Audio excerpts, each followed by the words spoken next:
The New Age is a bit difficult to define because unlike most formal religions, it has no holy text, central organization, membership, formal clergy, geographic center, dogma, creed, etc.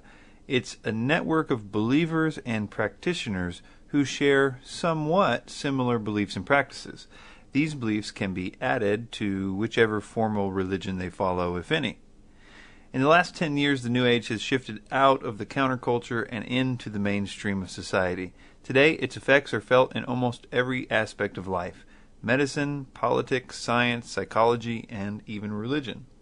A number of common beliefs are held by many, but not all, New Age followers. Individuals are encouraged to kind of shop for their beliefs and practices that they feel most comfortable with, kind of like a buffet line. Some of these common beliefs are things like personal transformation, the idea that mystical experience will lead to transformation.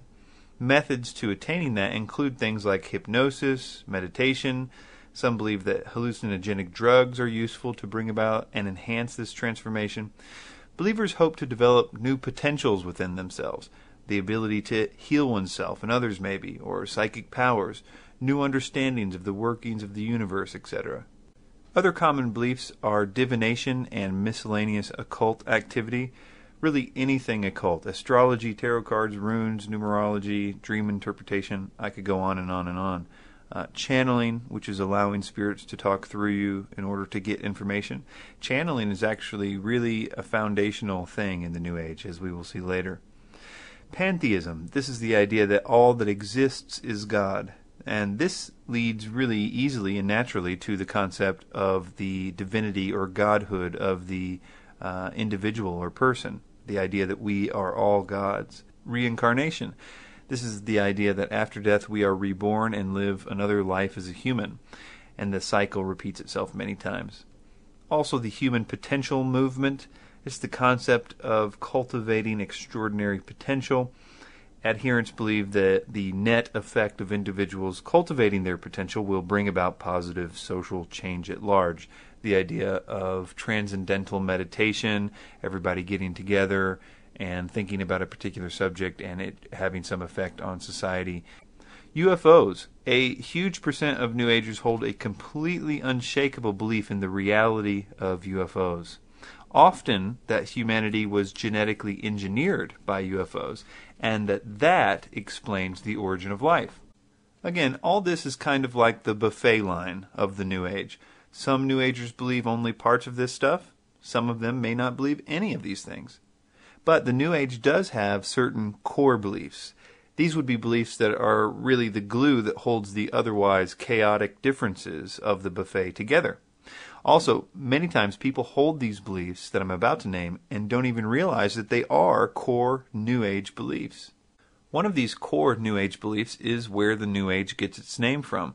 The term New Age refers to the Aquarian Age, where it did originally, which, according to New Age followers, is just around the corner, and it's supposed to bring in peace and enlightenment and world unity. And really, those details aren't necessary for them to believe. It's not even necessary that they believe that it's a result of the age of Aquarius. A lot of people believe that a New Age is coming as a result of, say, 2012, or that we're going to approach a photon belt, or all these ideas, and some of the things that they think will happen will differ too. But the concept that a New Age is just around the corner is very prevalent, and that's why I called it a core New Age belief. Another core belief is closely related and often associated with the idea of the age of Aquarius, and that is the coming spiritual evolution of mankind. There are so many different versions of what this spiritual evolution will look like that it won't really do too much good to name them all, but just know that there is an idea that a physical evolution, like they will describe Darwinian evolution and have all kinds of graphs and things about that, and then they'll say to expect that type of evolution in a spiritual sense. And as I said, oftentimes this is associated with the coming age of Aquarius, or however they believe that's supposed to happen. Another core New Age belief is that man is inherently good, or even divine, or that he can be divine if certain conditions are met. A lot of emphasis is put on the potential for man to become like God, or to have godlike powers, or mind powers or something. Often that's tied to the previous idea of evolution. the idea that we are evolving into gods, and that's what we would call evolutionary godhood, and that it's the next step in evolution.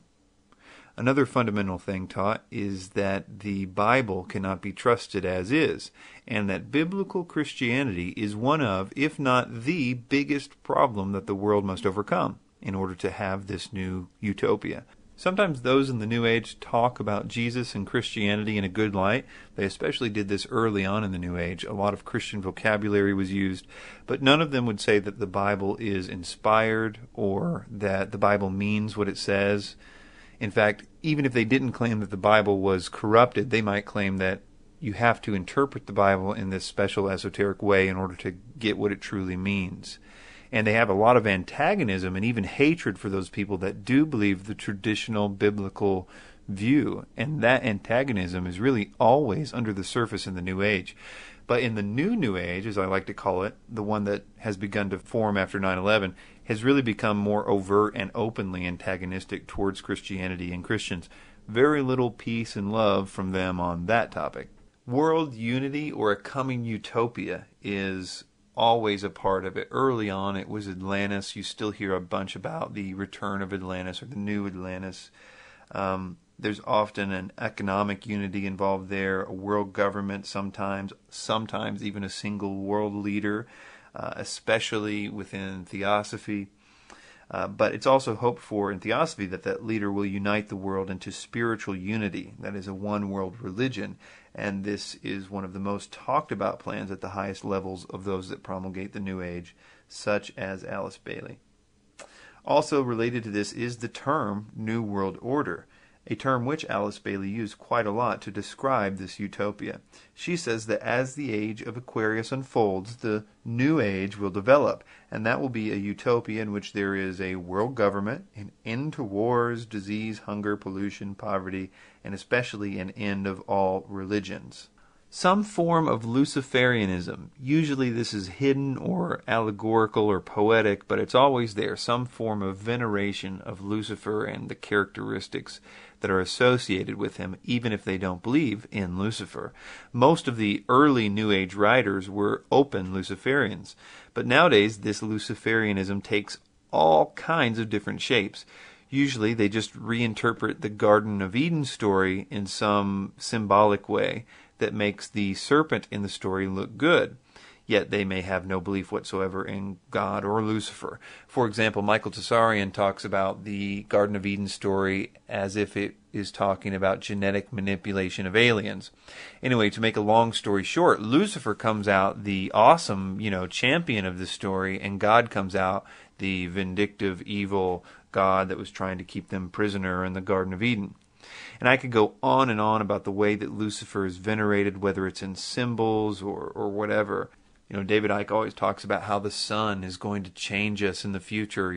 Our godhood is going to come from the sun. It's just an obvious Luciferian reference there.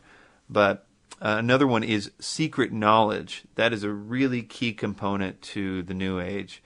And it's the idea that if you know the right stuff, you read the right books, that there is power available for you. It's kind of this carrot on the string, and humans are just really, really vulnerable to this type of seduction, that there is a secret knowledge out there. I know when I got into the New Age, it was this idea that there was a secret knowledge that they knew about, and if I learned it, I could have all this power. That really got me on the road to all kinds of New Age and occultism and things like that.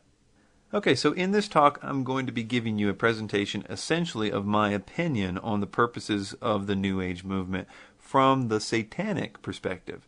And I say it that way because the New Age movement has no headquarters. There is no agenda from the top in a physical sense. But I do believe that there is an agenda, and in fact a very methodical agenda, but it is one from a spiritual perspective. And it is essentially enforced and maintained by spiritual beings, kind of a hierarchy or a type of military system that does in fact go to the top. And that's what I would say the eye of the pyramid is in fact Satan himself. So what is the agenda from that perspective? Short term, it's to get well-meaning people to open doors of demonic influence in their lives by practicing the occult. I've got a video out there called Demystifying the Occult, where I talk about why practicing the occult opens you up to demonic influence and things like that. So the short term, the New Age is getting people to embrace the occult. Long term, it's to prepare the world politically, psychologically, and spiritually for the Antichrist and his attempt to cause the world to worship him. Now, this not only includes preparing minds and acclimating them to the spiritual prerequisites, but also a physical building up of the control grid, the system, the New World Order of control that will be able to terminate, to kill those that refuse to worship him.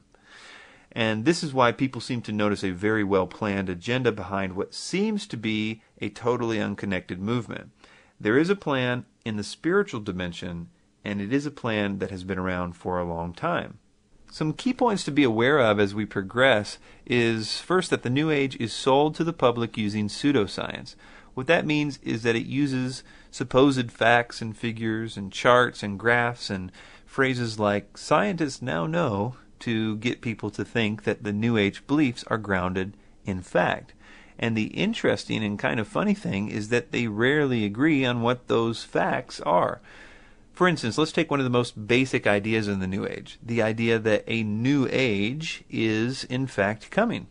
That idea is taught to people using many types of methods, using sometimes mutually exclusive ideas. One might believe that the New Age is coming, for example, as a result of the galaxy's position in relation to the sun. Or another person might believe that it's because the solar system's position in relation to the so-called photon belt. Totally exclusive ideas. Another third exclusive idea that's commonly believed is that it's about the sun's position in relation to certain constellations, or astrology, as we mentioned earlier. Another person might believe a combination of those with 2012, or none of them at all, completely different one. It really doesn't matter how that they were sold the idea. What matters is that they believe that a New Age is coming. New Age beliefs are tailored towards the individual. There is a form of New Age out there for every type of personality. If you, for instance, have a Christian background, there is a form that speaks really highly of Christ, and you might, for instance, find Eckhart Tolle to be useful. Now, if you hate Christians, there's plenty of other directions that you would be geared for. If you believe in UFOs or could believe in UFOs, there's tons of New Age versions for you. If you are absolutely adamant that UFOs don't exist, that's fine. There's tons of New Age authors and teachers just for you, too. And the next key point kind of goes along with that.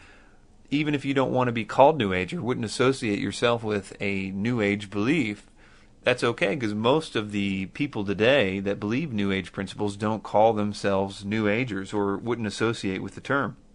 In fact, two of the biggest teachers of the New Age alive today are very outspoken against the New Age. Yet, just a simple examination of their beliefs show that they are about as New Age as anyone could ever get. Kind of related to that is there's a huge move in corporate America. Lots of Fortune 500 companies actually teach New Age principles and workshops and things like that, but they don't use a lot of the buzzwords that are commonly associated with the New Age. And finally, on the key points, much truth. That's the whole idea. A lot of truth has to be used for this to be relevant. That's the reason it's been so tied to the movement of knowledge on the internet the last 10 or so years. People have been learning good facts from these people, really important things about politics or science or medical stuff or food poison stuff. All these types of things are part of the truth. That's the hook. The health food industry, really the organic food industry, really was born out of true things. Monsanto and DDT back in the 70s or whatever, when people found out about that stuff, they wanted to eat organic. All that stuff was true. Everybody looked at them like they were crazy. But they were taught the pesticide kind of stuff as a means of drawing them into all the other stuff. Oh, didn't you know all the pesticide stuff is true? Now let me also tell you about the age of Aquarius or whatever. It's the same principle today. A few numbers here. A 2009 study was done on 4,000 Americans. Basically, to go through this really quickly, 25% of them believed in reincarnation. Among Christians, the number drops only slightly to 22%. 65% of people in this study express belief in at least one of these New Age ideas, and 43% of young adults believed in some type of astrology. So let's look at the origins of the New Age movement. In one sense, this all began in the Garden of Eden. Genesis 3, verses 4 and 5 says, "And the serpent said unto the woman, Ye shall not surely die, for God doth know that in the day that ye eat thereof, then your eyes shall be opened, and ye shall be as gods, knowing good and evil." So if we break this down a little bit, we're going to see all these elements of the core New Age beliefs. First, this "ye shall not surely die." So Satan is saying here, he's discrediting the Word of God. Did God say that? Well, why don't you reconsider whether or not he really did mean that? So one of the core New Age beliefs, a discrediting of the Word of God, is certainly here in this. And of course, they did surely die. They didn't die right then. It's kind of, again, sort of this idea of playing a little bit of truth to his advantage. Another part of that is God doth know. So what he's essentially saying is here, God knows that when you eat it, your eyes are going to be open. He's casting God as the bad guy, Satan is here. He's reversing the roles. And this is, we see this in the New Age with the Luciferianism. Again, trading the roles, making Lucifer the good guy and God the bad guy. Another part of this, he says, your eyes shall be opened. So there is a promised enlightenment, a potential coming enlightenment is coming. Another one is, ye shall be as gods. So there is an offer of an evolution from what they were to godhood, in a sense. And what does he say that will be manifested by? By knowing. So he was claiming that there was a knowledge that they could attain to if they would do that, almost a secret knowledge. So again, we have a core belief there. So in a sense, the New Age is not new at all. So occultism in the old world, in a broad sense, is a picture of the New Age, but really this started to develop in earnest after the time of Christ. In the 2nd century, Irenaeus wrote Against Heresies. He cataloged the beliefs and history of the Gnostics. The Gnostics really offered a hybrid Christianity, offering a lot of occult themes with Christian vocabulary and backgrounds and things. And that idea sort of stayed with the Gnostics for some time, but the idea of incorporating biblical vocabulary is really at the roots of the modern New Age movement. In the 1700s, the Christian mystics like Emanuel Swedenborg arrived, and that's basically occultism with Christian vocabulary, as I said. And all that culminated in the writings of Helena Blavatsky and the Theosophical Society, and then there was a whole lot of stuff that followed that, which basically used their themes and developed them. But where Satan's plan for the Antichrist starts to really become a bit more noticeable is with the writings of two main people, Helena Blavatsky and Alice Bailey. Let's talk briefly about Blavatsky first. She was born in 1848. In 1875, she formed the organization called the Theosophical Society. She founded the society with two men, Colonel Henry Steele Olcott and William Quan Judge. Blavatsky's influence came mostly from her writings. Her first book was entitled Isis Unveiled, published in 1877. She started a magazine called Lucifer Magazine. Her principal work, The Secret Doctrine, was published in 1888, and contained in those writings are the doctrines that helped really form the New Age movement to what it is today. It is said that part of Blavatsky's book, The Secret Doctrine, was channeled to her through a, quote, ascended master or, quote, highly evolved being called Kuthumi. This being apparently spoke through her, and belief in these ascended masters who communicate with humanity is very crucial when studying and trying to understand the New Age. As we will see, the New Age doctrine was entirely given to us by spiritual beings, which I would argue are biblical demons, and do put forward that argumentation in my video, David Icke Debunked. Then in 1880, Alice Bailey was born. She really emphasized the need for humanity to make a one-world government and a one-world religion for this theosophical Age of Aquarius idea. Alice Bailey formed the Lucifer Publishing Company in 1920. In 1922, she changed the name to Lucius Trust. Lucius Trust basically promoted the work of one of these, quote, ascended masters who called himself Dejwa Kul, who was working through Alice Bailey for some 30 years. This demonic force wrote volumes of material through Bailey, and those writings serve as the basis for all New Age thought. I mean, I almost can't be more emphatic about that. Almost every tiny little New Age concept can probably be tracked back to something in her extensive writings. But her writings are very cryptic, and they almost need a dictionary of terms in order to understand what she means by certain things. And almost no New Ager reads her work. What has happened is that the New Age gurus spend the time reading her work, and then they teach the concepts that she teaches to their followers, filtered through their own personal beliefs and eliminating all the references to New World Order and the World Teacher and all this stuff.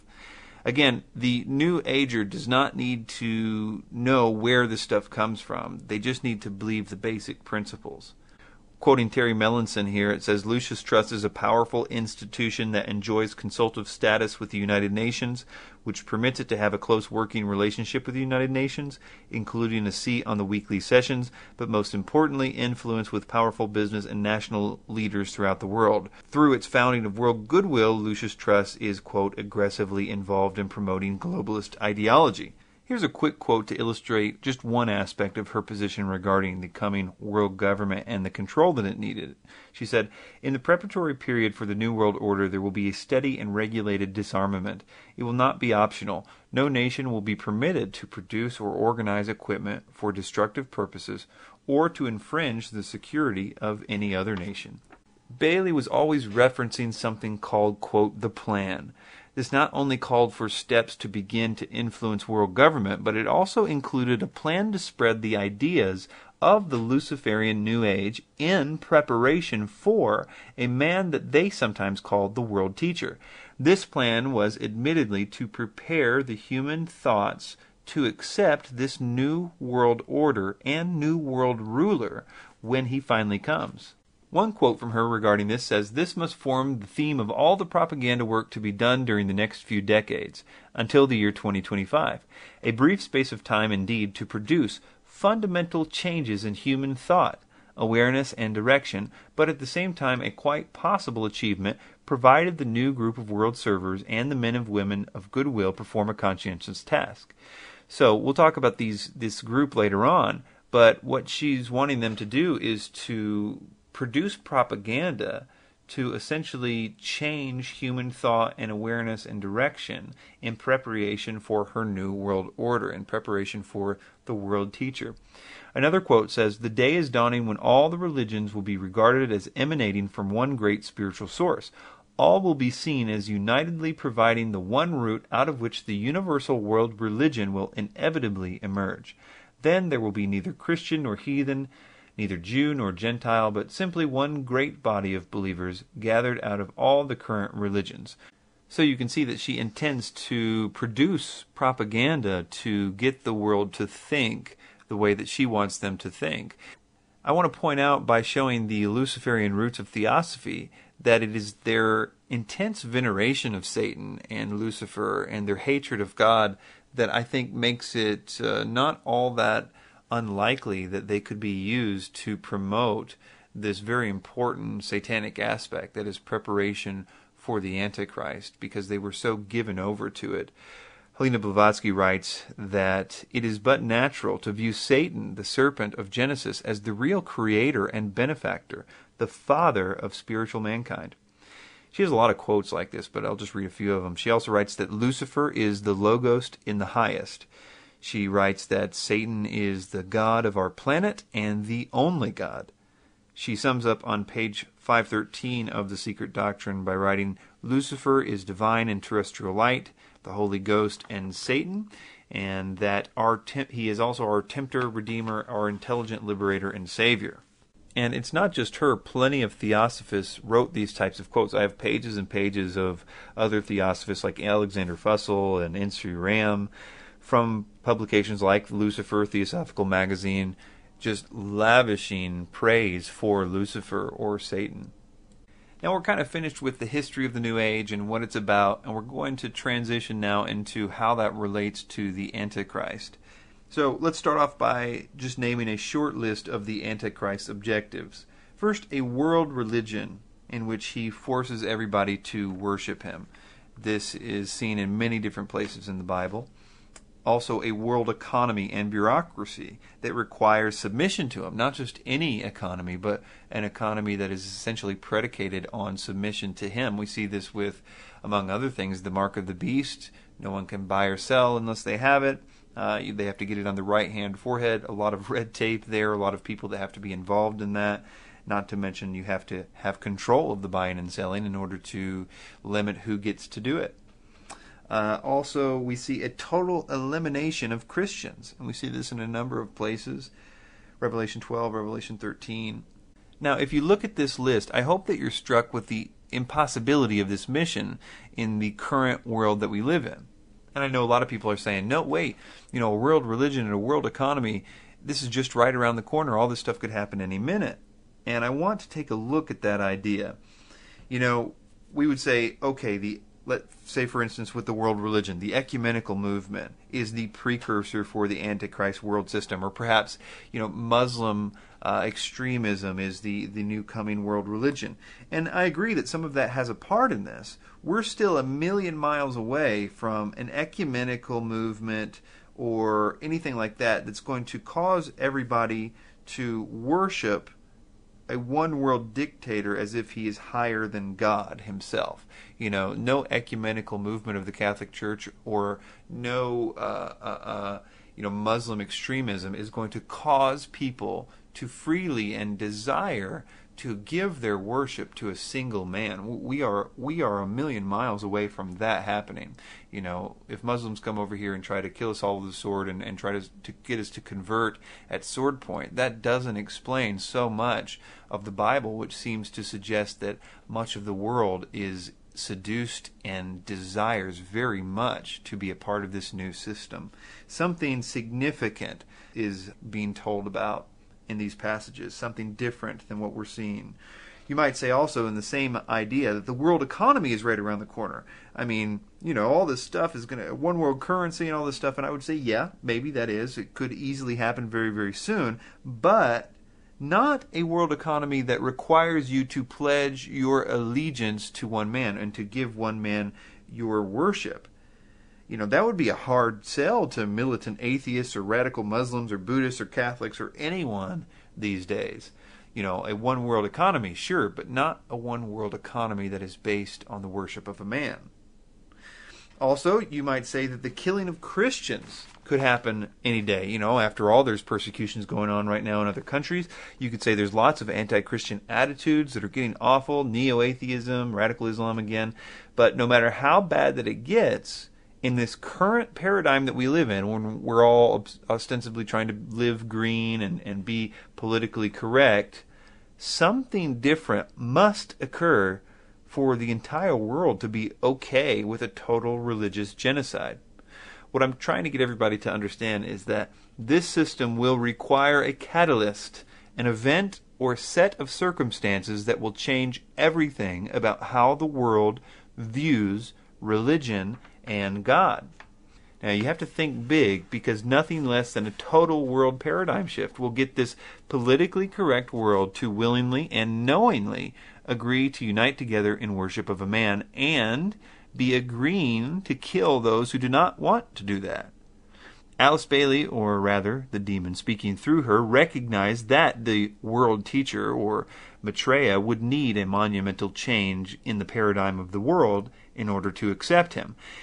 Although she had a huge system called the Plan, which we'll talk about in detail later, to prepare the world for this world teacher, she also recognized that ultimately, in order to make it work, it had to come on the heels of some type of tremendous chaos. She said, quote, "Only universal disaster could have brought men to a state of mind wherein such propositions and solutions could be presented."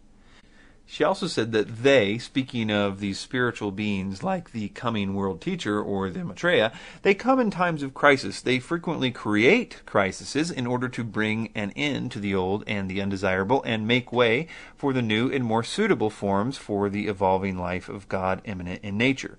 They come when evil is rampant. For this reason, if for no other, an avatar may be looked for today. The necessary stage is set for the reappearance of the Christ.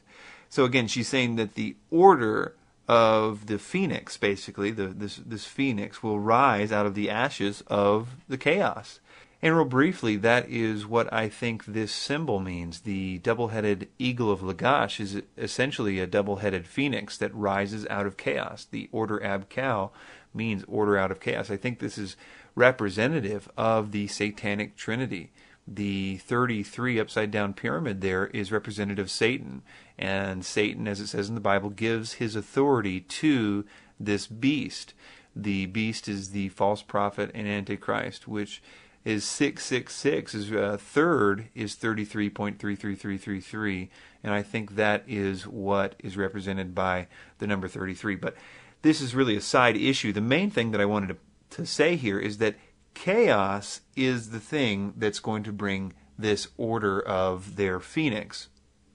But the crucial thing to realize here is that she knew that the New World Religion, as she called it, would not be accomplished by the spreading of the ideals of the New Religion alone, which is the New Age belief. She recognized that something that he, the Phoenix, did would cause the world to throw away all the religions and embrace the new one. She understood the magnitude of what was required in order to inaugurate a world religion. I throw around the term world religion all the time, but it means that Hindus and Buddhists and Muslims, atheists, and many Christians will gladly and at the same time apostatize to join this new religion. So here are some quotes from her about how this world teacher, or the Antichrist, as I'm just going to start calling him, will inaugurate the new religion. She says, "It was pointed out then that the first move which the Christ would make would be the stimulation of the spiritual consciousness in man, the evocation of humanity's spiritual demands on a large scale, and the nurturing on a worldwide scale of the Christ consciousness in the human heart." So the first thing that he does is change the world's religious paradigm. In this next quote, she's going to refer to the Christ as she often does to refer to the world teacher, and she's even going to refer to him as 2,000 years ago, making him synonymous with Jesus of Nazareth.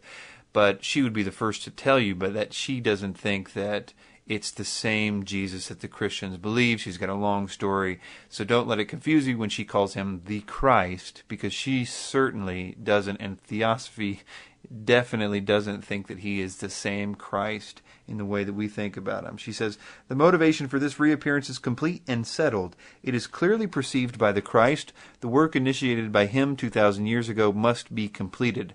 The new world religion must be inaugurated." That's the important part there. The inauguration of this new religion is to begin with his reappearance. I've got two more quotes from her on this point because it is a really important thing to realize. She says that this, the New World Religion will do, and its implementation will proceed apace after the reappearance of the Christ. So again, the real work of changing the religions is going to happen after he shows up. So they can only do so much to spread the New Age ideas, because ultimately it's going to require his appearance to actually make it all happen and to make the entire world believe it. And finally on this point she says, "When the Christ appears, the non-essentials will surely disappear. The fundamentals of faith will remain, upon which he can build that new world religion for which all men wait." So his appearance is essentially the foundation from which the new world religion will be built. Now, although the world teacher was needed to actually empower this religious system, Bailey by no means planned to sit idly by and wait for it to happen. In the meantime, she saw it as crucial to infiltrate all areas of influence with the ideas that would be needed in order to accept the change when he did come. She says the present world order, which is today largely disorder, can be so modified and changed that a new world and a new race of men can gradually come into being. Renunciation and the use of the sacrificial will should be the keynote for the interim period after the war prior to the inauguration of the new age. So she's saying that the mindset must be modified and changed in order to achieve this new race of men, this new world. Another quote that we've already read, and I'll try not to do this again, but this one is really important for this idea that she is interested in the propaganda of changing people's minds about this. She says this must form the theme of all the propaganda work to be done during the next few decades until the year 2025, a brief space of time indeed to produce fundamental changes in human thought, awareness, and direction, but at the same time a quite possible achievement provided the new group of world servers and the men and women of goodwill perform a conscientious task. Now, besides all this propaganda work, it also becomes clear in her writings that there's more than just preparing the world in this religious sense for the Antichrist. There's also a very complex plan to prepare the world for a world government. Now, this quote is from the Lucis Trust website, and it's from the so-called purposes and objectives of an organization called World Goodwill, which is an accredited non-governmental organization with the Department of Public Information of the United Nations. It says, when the world teacher and present head of the spiritual hierarchy, the Christ, will reappear among humanity to sound the keynote of the new age, there are millions of mentally alert men and women in all parts of the world who are on rapport with the plan and work to give it expression. They provide opportunity for cooperation with the spiritual evolution of humanity. There is no group so likely to ensure that humanity achieves this most difficult goal as the men and women of goodwill, requiring only courage to initiate action to prepare for the New World Order. So part of this preparation for the New World Order, according to her, is to build up a United Nations or an international body that can form a world government. And she also says that it's needed in order to prepare for his appearance. She says, first of all, he will come to a world which is essentially one world. His reappearance and his consequent work cannot be confined to one small locality or domain unheard of by the great majority, as was the case when he was here before. So she's saying that he needs a system built up for him before he will appear, and clarifies that in this quote when she says, his disciples in every land know that he will reappear when they have done the needed preparatory work. She talks a lot about the need for building up the United Nations. Keep in mind when I read this next quote, this was written just a year after the United Nations was founded. It says, when the United Nations has emerged into a factual and actual power, the welfare of the world will then be assured. We are attempting to do it on a vast scale, and this in spite of opposition, an opposition which can only temporarily succeed. These things are the things which the hierarchy, in its already successful procedures, is aiding and will continue to aid. So she's saying that there is opposition to the United Nations growing, but the spiritual dimension is helping them out. So she always talks about the people that will put forward this agenda, whether it's the propaganda work and preparing the minds of people, or whether it's the actual on-the-ground forming of the world government. She always calls them the new group of world servers, sometimes the men and women of goodwill. So here's a few quotes from her about them. Members of the new group of world servers and the men and women of goodwill must be sought for in every department of life. They will be found among the adherents of all the current ideologies and in political and scientific circles, among the world educators and philanthropists, among the creative workers, the industrialists, in ordinary homes and in the ranks of labor. I, Master Dejoicoul, call on all men and women of goodwill in the world to study the principles of the New World Order. Another quote says, they will thus create world public opinion, which will be so forceful and so outspoken on the side of human welfare that leaders, statesmen, politicians, businessmen, and churchmen will be forced to listen and comply. Steadily and regularly, the general public must be taught an internationalism and a world unity which is based on simple goodwill and on cooperative interdependence. So this system works in such a way that there doesn't need to be any real physical human organization that sends out orders. Workers in the new group of world servers, for instance, don't need to know that that's even what they're doing. The thing that makes this work is that the orders are not coming from Lucis Trust Publishing Company or anything like that, but rather from the so-called hierarchy. In other words, these spiritual beings that so many people in the New Age are involved with. In fact, most of the current New Age gurus claim to be in contact with some kind of spiritual beings, whatever they think that they are. And that's why the New Age is crucial. A lot of people right now are being seduced into getting into the occult because they think it's, going to lead them to spiritual transformation or something. But the occult activities are opening up doors to these spiritual beings. It's kind of a step-by-step process. First, they blow their mind with whatever paradigm-shattering stuff that they have. The people then get into the occult. The occult stuff then opens doors to the spiritual beings. A certain percentage of those people will then begin to communicate with those beings, and those beings' agenda is to set up the world for the Antichrist system, whether it's preparing people's minds or whether it's putting different things in place for the actual governmental system. Communicating with these spirits, or channeling, is really the foundation of the New Age. Some of the most famous names in the New Age movement claim not just to have spirit guides, but that those guides are the ones feeding them some of, or if not all, of their information. And we've already seen with the two people who were really the foundation of the New Age, Helena Blavatsky and Alice Bailey, how they both were in contact with so-called ascended masters or spiritual beings that they believe to be highly evolved. But we see the same pattern over and over in the New Age. A Course in Miracles is a really famous New Age book written by Helen Schumann. It was channeled, and she didn't even want people to know that she was involved with the channeling until after her death. The entity claimed to be Jesus, but she referred to the entity as it. She said it always resumed dictation precisely where it left off. Shirley MacLaine, who was really instrumental in popularizing the New Age in the 70s, her spirit guide was named Ramtha, and she channeled Ramtha through J.Z. Knight. J.Z. Knight is the woman behind the Ramtha cult that produced the hit pop movie, What the Bleep Do We Know? That was all put together by J.Z. Knight, and she's channeling Ramtha actually throughout the course of that movie. Also, Conversations with God, a guy named Neil Donald Walsh. According to the title, it's God that was speaking to him, but the method was also channeled. He said it was like taking dictation. Really quickly on Neil Donald Walsh, in a section of his book, he thanks a guy named Robert Mueller, who was instrumental in the United Nations in setting up all these programs like UNESCO, the World Core Curriculum program, where he basically told people how to teach their kids. That whole program was dedicated to Alice Bailey and Dejwa Kool specifically. He said that's the principles in which his legislation was guided by.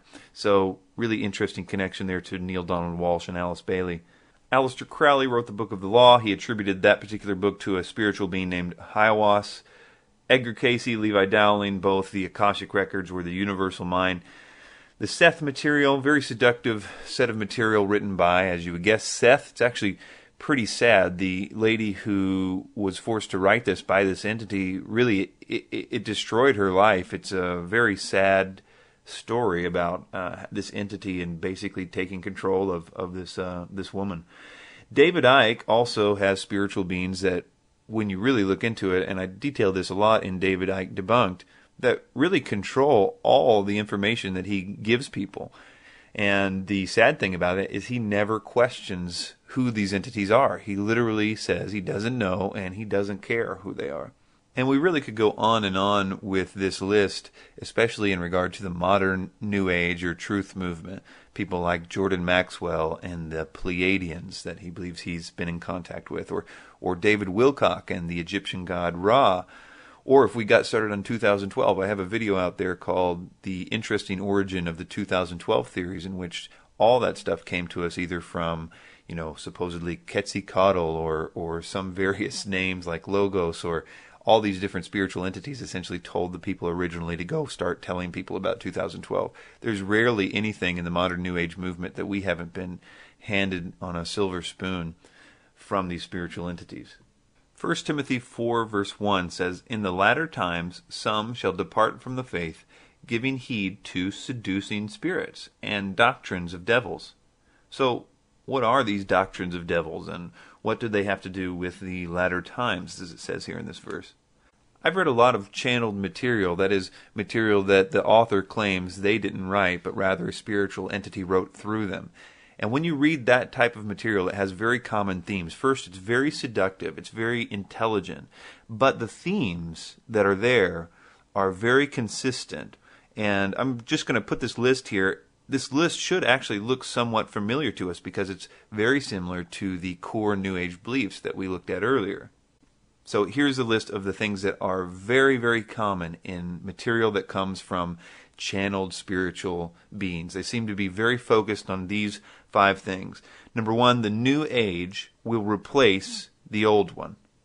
Number 2, the old age is tied to biblical Christianity, the coming evolution of humanity, that man is or can become like God, and finally a unification of the world systems. So I'm going to take a look at these one by one and show you why demons would be pushing these specific things and what purpose they might have in the Antichrist's kingdom. So first, on this point that the New Age will replace an Old Age. For that, let's take a quote from Helena Blavatsky, the founder of the Theosophical Society. She says, "Theosophists, at any rate some of them, know that it is no end of the world, but the consummation of the age, i.e. the close of a cycle which is now fast approaching. Again, the messianic cycle of the man connected with Pisces. It is a cycle historical and not very long, but very occult, lasting 2,155 years. When it enters in a few years, the sign of Aquarius, psychologists will have some extra work to do, and the psychic idiosyncrasies of humanity will enter on a great change." So the main thing that I want you to get out of this is that she's saying that this new age, the one called the Age of Aquarius, will replace the old age, which she is tying to, biblical Christianity. And she's saying in the new age, all kinds of stuff is going to change. Psychologists are going to need to do all this work.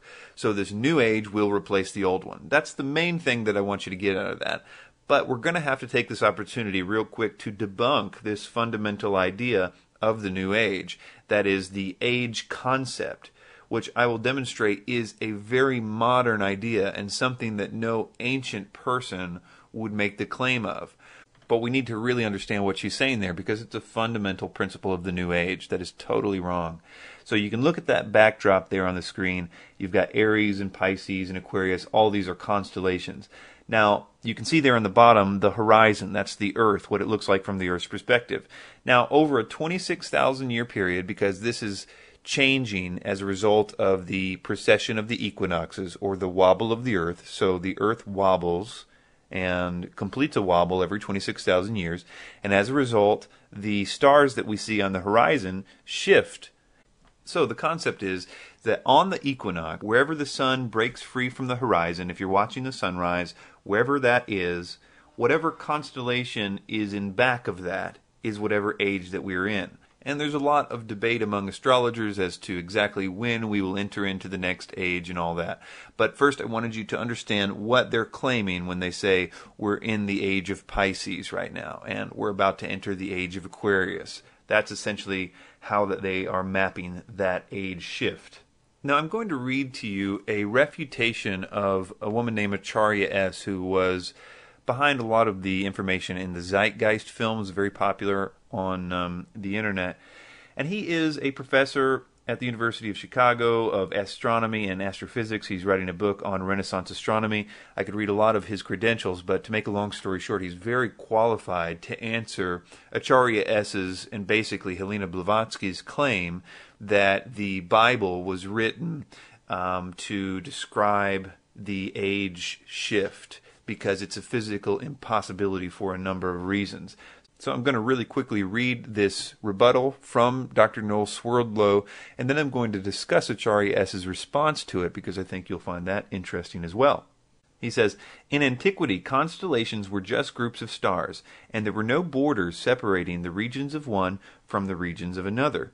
Within which group of stars the vernal equinox was located was of no astrological significance at all. The modern ideas about the age of Pisces or the age of Aquarius are based upon the location of the vernal equinox in the regions of the stars of those constellations. But the regions, the borders between those constellations, are a completely modern convention of the International Astronomical Union for the purpose of mapping, and never had any astrological significance. I hope this is helpful, although in truth what this woman is claiming is so wacky that it is hardly worth answering. So when this woman says that the Christian fish was a symbol of the coming age of Pisces, she is saying something that no one would have thought of in antiquity, because in which constellation of the fixed stars the vernal equinox was located was of no significance and is entirely an idea of modern, I believe, 20th century astrology. In Acharya's response to this, she essentially just talks about how the ancient peoples knew about the zodiac in some form or another for a long time. But that's not at all what is of concern here. What's of concern is, did the ancient people think that the location of the equinox among one of the other zodiacal constellations, or the age concept, as we see in modern astrology, exist? So she never addresses this real fundamental point. Did the ancient peoples even believe in an age concept? Not only is that important for her astrotheology, but for the New Age in general, the whole concept. Did they in fact believe in an age concept in order to create the Bible to make it be talking about a coming age? So everything is resting on this point. She never addresses it. In fact, she does quote a guy named Dr. Edwin Krupp to address her straw man argument that they did believe in constellations, which is obviously everybody would agree on that point. So what Lacona does is he emails her source that she's using to prove her points and asks him about the actual problem of Dr. Noel Swerdlow's point about the age concept. And her source, Dr. Edwin Krupp, says this: Professor Swerdlow is well informed on the ancient history of astronomy and astrology, and his report to you reflects current scholarly opinion formulated by textual evidence. Although people have traditionally projected terrestrial concerns and priorities onto the sky in celestial myth, the detailed astrological mapping your opponent advocates is not supported by evidence and certainly cannot be tracked back 2 millennia or more as described. And I don't really think you can overemphasize this from the point of trying to debunk astrotheology or New Age ideas. It really is a crucial point to make known.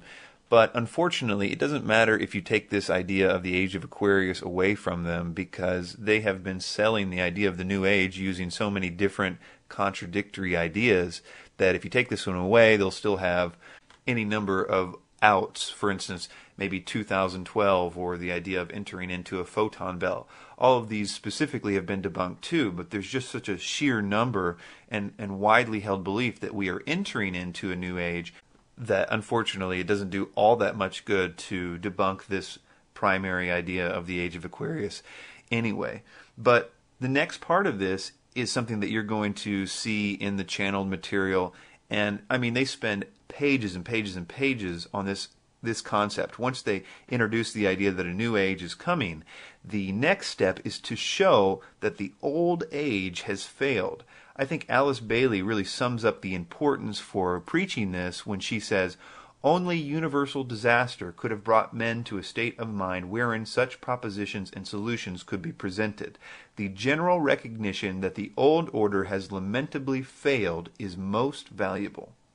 Now, that failing of the old age really gets teeth because they spend so much time, again, chapters and chapters, tying the failing of the old age to Christianity. They almost become synonymous. The old age is tied to Christianity. Usually this is done very subtly, very prominent in people like David Icke, Michael Tessarian, Jordan Maxwell, on and on. This is a quote from Acharya S. in her book The Christ Conspiracy when she's quoting Edward Carpenter from the Fabian Society. She says, "As far as Christianity's role in the New Age, Carpenter states, Christianity, therefore, as I say, must either now come frankly forward and acknowledge its parentage from the great order of the past, seek to rehabilitate that and carry mankind one step forward in the path of evolution, or else it must perish. There is no alternative. Despite the vilification of the so-called New Age movement, the fact is that we are entering into a new age. The age referred to in the gospel tale is that of Pisces, and through contrivance and duplicity, coercion and slaughter, the fish god Jesus, the Piscean solar avatar, has indeed been with us. But now it is the close of the age, and his time is over." And it's not just that they are tying the old age to Christianity. It's that they also spend a whole lot of time trying to tie Christianity to all the problems of the world, by proxy saying that when Christianity is gone, all of our trouble will also be gone. And they do this by generally tying Christianity to Catholicism or the Crusades, which I would of course submit has nothing to do with the Bible and certainly anything to do with Jesus' worldview, is in fact directly opposed to all that. I discuss that in some detail in my video, Religious Wars, Fact or Fiction, and essentially showing that governments have motives for manipulating people using religion and distorting religion, but it has nothing to do with, in fact, the biblical Christianity worldview whatsoever. Jesus, of course, says, love your enemies, and that does not play well politically if you have land or people or resources to take over. So manipulation and often keeping the Bible from the people was what you really see in the Dark Ages, as opposed to a biblically literate people. That is exactly the opposite of what history teaches. Nevertheless, Annie Wood Besant in Lucifer Theosophist magazine in April 1925 says the following: the equinox will reach the sign of Aquarius, and coinciding the great cycle of influence, we can indeed hope to put a complete end to all the influence of the past cycle, with its tyranny, slavery, war, and cruelty. This is one of the great transitional epochs, and the karma before humanity as a whole, and to every group in particular, is to reform itself from slavery, female subjection, war, and cruelty, and establish a civilization based on humaneness and interest in spiritual matters. Alice Bailey also says, our main objective at this time is twofold: to break the ancient evil rhythms and establish a new and better one. It is here that time is a paramount factor. If we can delay the crystallization of the ancient evils which produced the World War and arrest the reactionary forces in every nation, we shall be making way for that which is new and opening the door to the activities of the new group of world servers in every land, that group which is the agent of the Christ. And because of this, there is a subtle anticipation of a coming genocide of Christians. Now, a lot of them don't come right out and say it. Alice Bailey is a little more coy about it. David Icke is a little coy. Michael Tessarian is a little coy. But it's all there. They very subtly imply that it is necessary in this new change in order to deal with the people who don't want to go into the change. They're going to be holding the rest of the people back from their superpowers and the ability to have their promised utopia. And so there is subtle and not so subtle references to this in the New Age literature. Alice Bailey, in The Externalization of the Hierarchy, says, in a similar period of extreme carnage and blood, it will be fought largely, but read not exclusively, with mental weapons and in the world of thought. It will involve also the emotional realm, from the standpoint of idealistic fanaticism. This inherent fanaticism will fight against the reappearance of the coming world religion and the spread of esotericism. So she's saying that to expect this resistance from Christians of this new world religion and this new esotericism that's coming. And this is very, very prominent in New Age literature. Here are some not so subtle references to this from Barbara Marx Hubbard, who was channeling an entity in the Book of Co-Creation in the 1980 edition. And she says this: out of the full spectrum of human personality, 1/4 is electing to transcend. So 1/4 wants to join this new world religion, this new system. But 1/4 is resistant to election. So you can basically read Christians here with this 1/4 that's resistant to election, because she certainly makes that very clear in other places. She says they are unattracted by life ever evolving. Now, as we approach the quantum shift from creature human to co-creative human, so she's saying we're going to turn into godlike beings, the destructive 1/4 must be eliminated from the social body. Fortunately, you, dearly beloveds, again, this is a channeled spiritual being talking through her. She says, fortunately, you, dearly beloveds, are not responsible for this act. We are. We are in charge of God's selection process for planet Earth. He selects, we destroy. We are the riders of the pale horse death. We're going to hear more from Barbara Marx Hubbard here in a minute, but first here is a quote from David Icke from his book, And the Truth Will Set You Free. He is talking about Christians here when he says the those who follow the propaganda of the global elite and the prison warder consciousness. He's very subtle about that. You couldn't really pin him down on it, but there are many different ways you can see that he's specifically talking about those who believe in Christianity, among others, but that is certainly his primary focus. He says, others who follow the propaganda of the global elite and the prison warder consciousness will cling to the old vibration in their desperation to find security. They will become ever more vehement in their religious, political, and economic dogma. They will resist the rising vibrations if they choose that path. And this will have mental, emotional, and physical effects. These two states of being, the programmed mind and the open mind, will be more obvious with every month to those who know what is happening. So you might be getting an idea of how this could play into the false piece of the Antichrist system, but don't worry, I'm going to explain more about that in just a second. But another consistent doctrine of demons is the idea that humanity should expect an evolution very soon.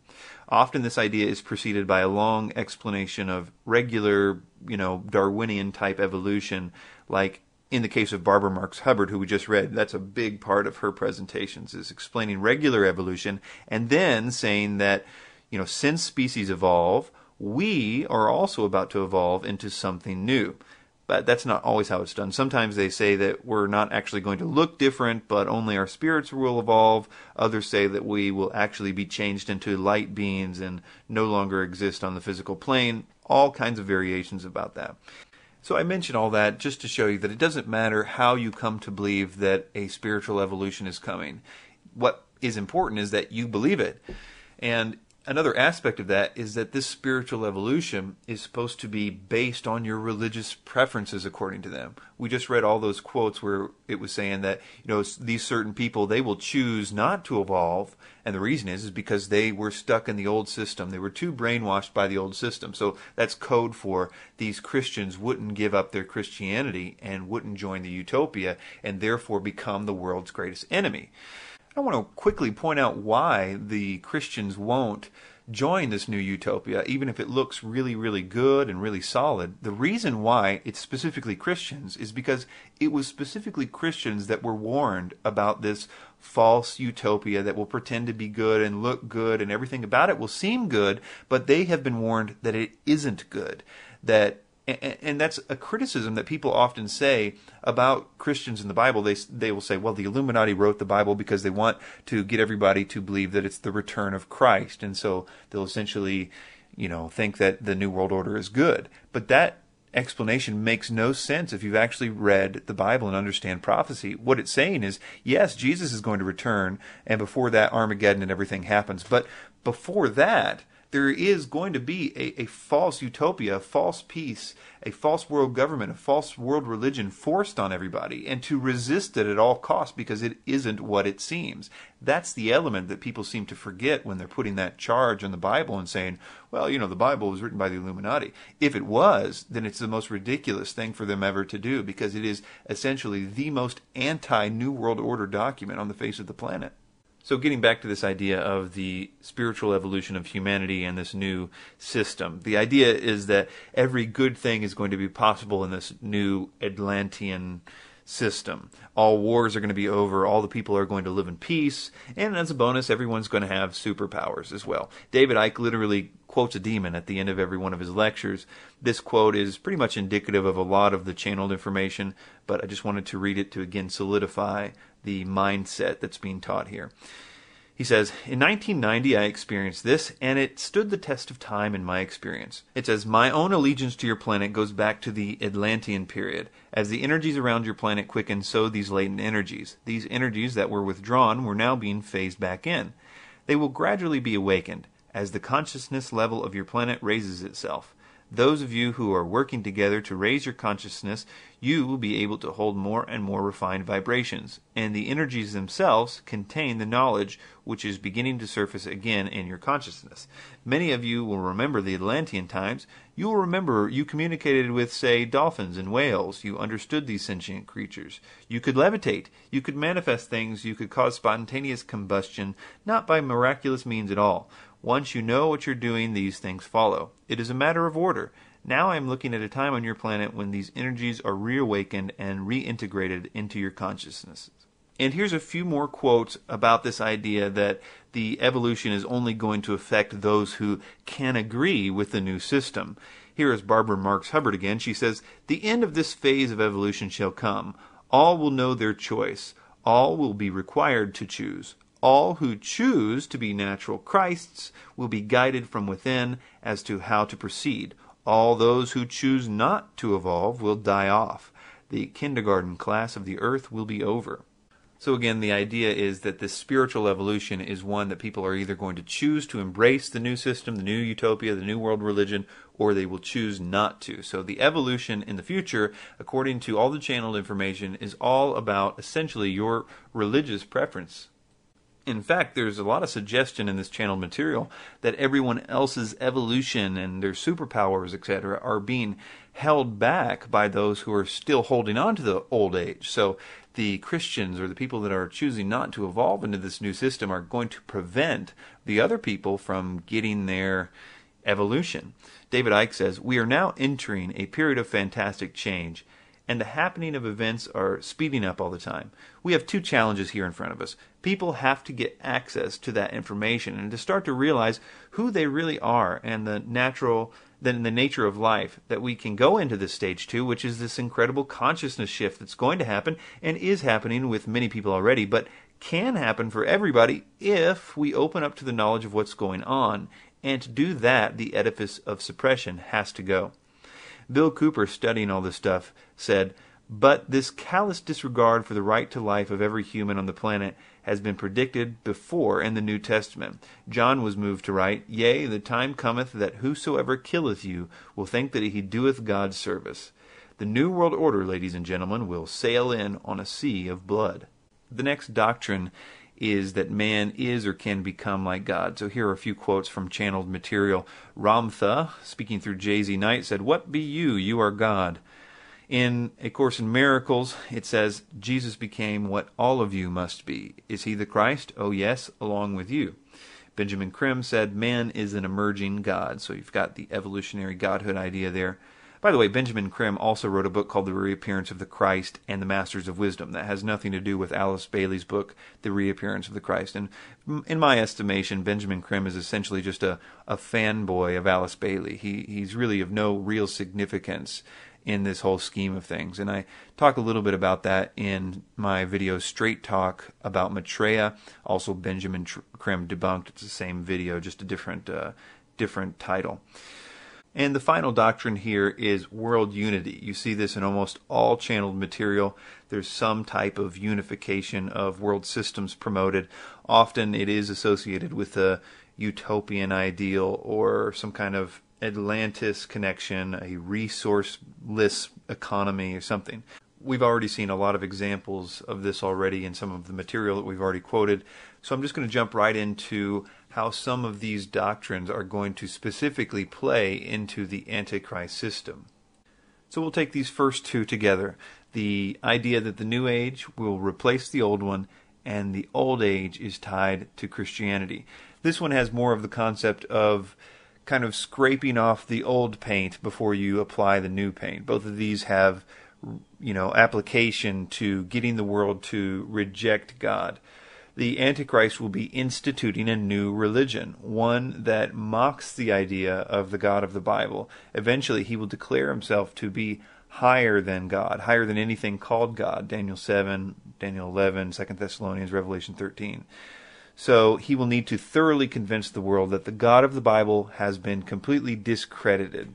And the second part of that the old age is tied to Christianity. We talked about how that they made such a big deal about how all the wars of the past were because of Christians and everything.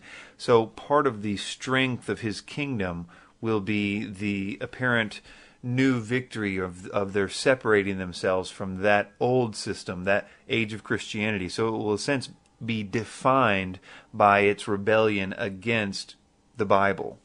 That matches up actually pretty nicely with the Bible's description of the Antichrist, in the sense that he is described as a proud blasphemer, a boaster against the God of the Bible. And I think that makes sense if his kingdom is essentially defined by its separateness from the Bible.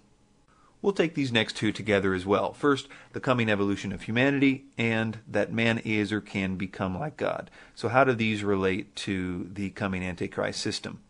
They're what I call the carrot on the string, in a sense. This idea that they can attain godhood if certain conditions are met. This is, I think, going to be part of the motivation for humanity to do what Satan wants them to do, which is to eliminate Christians. We see that in Revelation 12:17 and other places. He needs a politically correct modern people to do this for him, to carry out this genocide. I think we've seen this beta tested in Germany in the 1930s. Germany was a pretty progressive place in the 30s, but they got normal people to get on board with a genocide.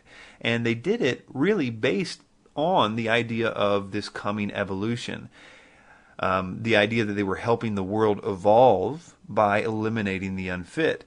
And I don't have time here to go into the Nazi belief in theosophy or the so-called Atlantean fifth root race that was believed in by Hitler and Himmler and all that.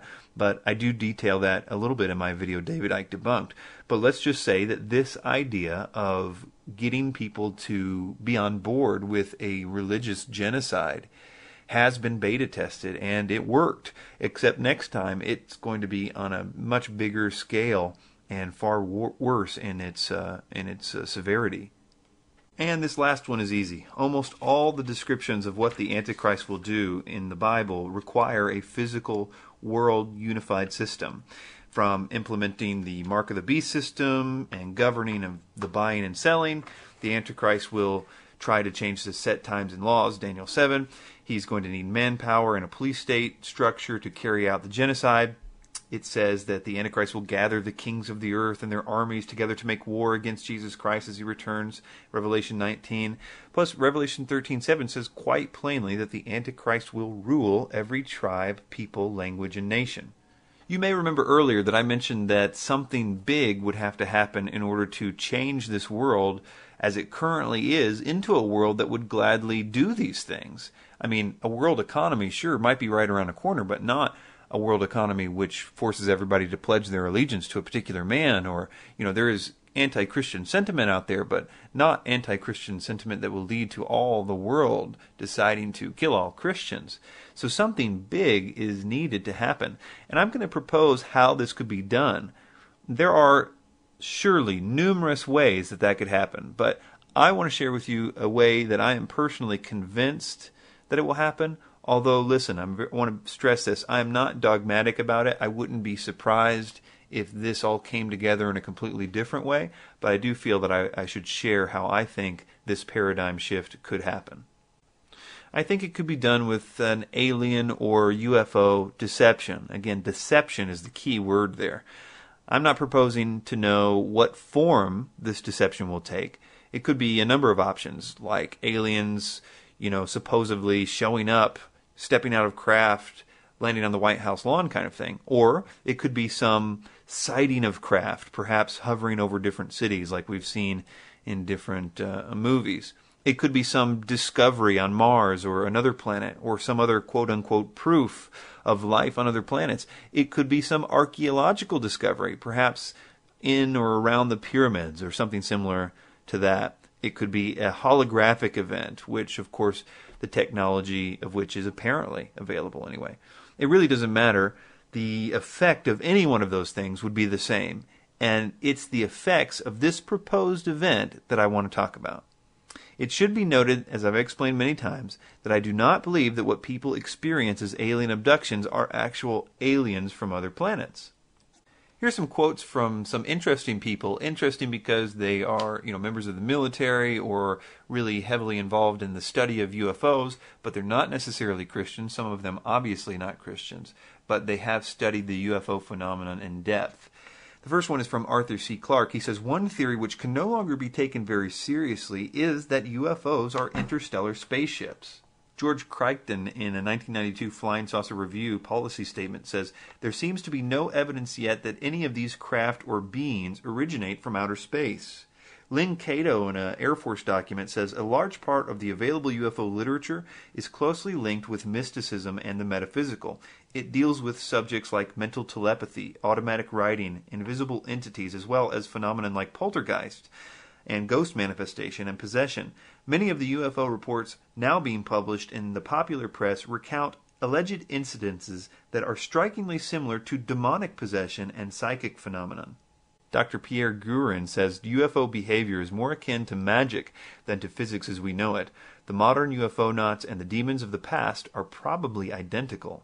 John Keel says the UFO manifestations seem to be, by and large, merely minor variations of the age-old demonological phenomenon. Trevor James in Flying Saucer Review says a working knowledge of occult science is indispensable to UFO investigation. Whitley Strieber, who is probably one of the most famous UFO abductees, in his writings describes the evilness of these entities and that they had to be demons. There's so many quotes from him on this. Of course, nowadays he's very, very new age in his belief, and he sort of backtracks from a lot of the things that he said originally about that. But I think that the best evidence of all is the fact that certain people that have experienced a so-called alien abduction have reported that when they called out to Jesus, the attacks totally stopped. And it didn't matter if they thought they were on some spaceship being tortured or whatever, they were immediately back in their bed. Oftentimes, the people experiencing this are people that have been heavily involved in the occult or magic. In fact, Whitley Strieber in his early books were all about that theme, the occult ideas and magic and things like that. There are a few other reasons why people begin to get this, but the large majority of them have opened up doors in their life by practicing magic in some way. I personally know the people involved with a ministry to help people who experience these attacks, and they now have hundreds and hundreds of testimonies of people on their CE4 research group website. These are people that have ended their encounters with these demonic beings by calling out to Jesus for help, and that have completely terminated them for good by giving their lives to Him. Their mission statement on their website says that the mission of CE4 Research Group is to share with the world the most powerful evidence known that exposes the alien entities for who they really are. That evidence is in the testimonies of those who have overcome the experience, the oppression, the bondage, the harassment, the control, the lies, the deception that these entities perpetrate by calling out in the name and authority of Jesus Christ. Through this evidence of these testimonies, we will be able to help others. The world asks for this evidence, and we will give it to them. We share this evidence through any means of communication available. So let's look at why I think that the alien deception idea would essentially do this impossible task. That is, make the world believe all the things on this list. Number one, for some reason the world equates a proof of extraterrestrial intelligent life to God not existing. I'm fond of referring to the movie Contact with Jodie Foster, where they discovered a message of intelligent life elsewhere in the galaxy, and the world immediately abandoned its faith in God, particularly the Christian God. In that movie, there were terrorists who blew up the project to contact the entities. The terrorists in that movie were Christians. The idea was that they couldn't handle this new paradigm because they were too brainwashed. They were portrayed as the heathens of the old age. You know, if this alien deception happens, Christians who refuse to believe the official version of the story about aliens will become public enemy number one. They're going to be characterized as the poor souls who cannot adapt to the new thinking, the feeble-minded brainwashed who, even though their God has now been proven to be wrong, they go on talking about how the new aliens are holographic deceptions or worse, demons. You can just imagine the contempt that the world would have, if they really believed that this proved that God didn't exist. They, in their minds, would think, well, the only reasons the Christians are still believing what they're believing is because they can't handle it. They can't break free from all the years of programming. That's exactly what the world is going to believe. But the Christians are saying, no, we've been expecting this for a long time. The other thing that the alien deception would empower, in my opinion, in regard to the Antichrist system is this idea of the coming evolution and becoming God. I've always struggled with the idea of how could you get a common people, farmers and factory workers and John and Jane Sixpack to believe that they're on the verge of a new agey evolution and that they can potentially become like gods and have powers and all this stuff. but only if they knock out the Christians first. I mean, that's never going to happen. I mean, sure, maybe the extreme New Agers believe that, but not the whole normal world. They're not going to be on board with that. But I think the answer to that is the alien deception. And in the New Age, one of the most common views, if not the most common view of what aliens are, comes from a man named Zecharia Sitchin, who recently passed away. He claimed to be able to read Sumerian cuneiform and discovered that alien beings genetically modified prehistoric man's DNA and thus created mankind as they are known today. This theory is all over pop culture. The idea of aliens showing up in ancient times, building the pyramids, creating mankind using genetic technology. You know, you've got elements of this in recent blockbusters like Indiana Jones and the Crystal Skulls thing, the Transformers movie, The Fourth Kind, all kinds of stuff. We could go back and show this in many different TV shows and movies and things. But this view of aliens genetically modifying humankind, the whole Zecharia Sitchin thing has been debunked by a man named Dr. Michael Heiser on his website, sitchiniswrong.com. And if you know anybody that believes Zecharia Sitchin, please direct them to sitchiniswrong.com. It's a very helpful resource for that and shows that Zecharia Sitchin either didn't know very basic elements of what he claimed to know, or he was intentionally deceiving people. That's my estimation of it anyway. It really doesn't matter if the theory that aliens were super technologically advanced and messed with prehistoric apes' DNA to create man is used or not. If they can be shown to exist at all, they will be perceived in a sense as gods. They will be, so much further advanced than us, not just in terms of their technology, but what if the idea is floated that they can communicate telepathically or something? Then the idea is also planted that they are superior in some physical way too. And that's just a hair's breadth away from claiming that we could expect to be able to become like them. I mean, if it's just a matter of evolution from us on Earth, eventually give us enough time, and it's a matter of evolution. We can evolve these psychic powers like them. We can evolve the knowledge of space travel. If the world believed aliens existed, they would also, once they thought about it for a while, also believe that they could be evolved into God-like beings. And the problem of getting the farmers and the factory workers, not just New Agers, to believe this potential evolution idea is totally solved. And finally, how would aliens solve the problem of world unification? I believe that aliens, the idea of them anyway, would make us willingly give up our sovereignty, our flags, our constitutions.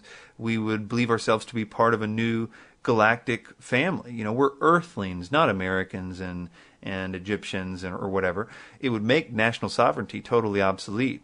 There's this famous quote from Henry Kissinger in 1991 that says, "Today America would be outraged if UN troops entered Los Angeles to restore order. Tomorrow they will be grateful." This is especially true if they were told that there were an outside threat from beyond, whether real or promulgated, that threatened our very existence. It is then that all peoples of the world would plead to deliver them from this evil. The one thing that man fears is the unknown. When presented with this scenario, individual rights will be willingly relinquished for the guarantee of their well-being, guaranteed to them by the world government. And President Ronald Reagan had stated that if we were attacked by a power from outer space, then the world would unite into one. 1985, he told Mikhail Gorbachev at the Geneva summit meeting that I couldn't help but say to him just how easy his task and mine might be in these meetings that we held if suddenly there was a threat to this world from another species, from another planet outside the universe. We'd forget all the little local differences that we have between our countries, and we would find out once and for all that we are really all human beings here on the earth together. And then I have other quotes here from the New York Times about essentially the same thing. So you have this outline that is, number one, part of a core New Age belief system. Number two is part of everything that has ever been channeled, part of the doctrine of demons coming from the spiritual source, telling people to teach others these same things. And those same things just happen to be the exact same things needed by the Antichrist to implement his system, which I postulate also could be empowered or put together by an alien deception. In conclusion, the New Age is just a blueprint. It's a blueprint that has an encoded agenda. I think that New Age, as we know it today, is growing, and it goes by many other names other than New Age. It's just a series of core ideas spread in various ways. The New Age ideas, without exception, come from channeled material, and that is from demonic spirits.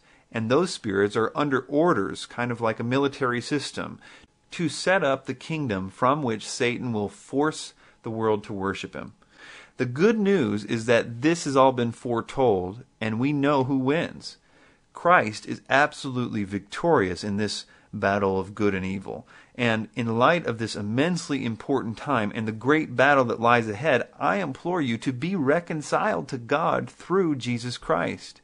2 Corinthians 5:21 says, He made him who knew no sin to be sin for us, that we might become the righteousness of God in him. So he made him who knew no sin. That is, Christ lived a perfect life for 30 plus years with a perfect record. He made him to be sin. That is, that God put on him your sin. If you repent, change your mind, be willing to turn from your sin.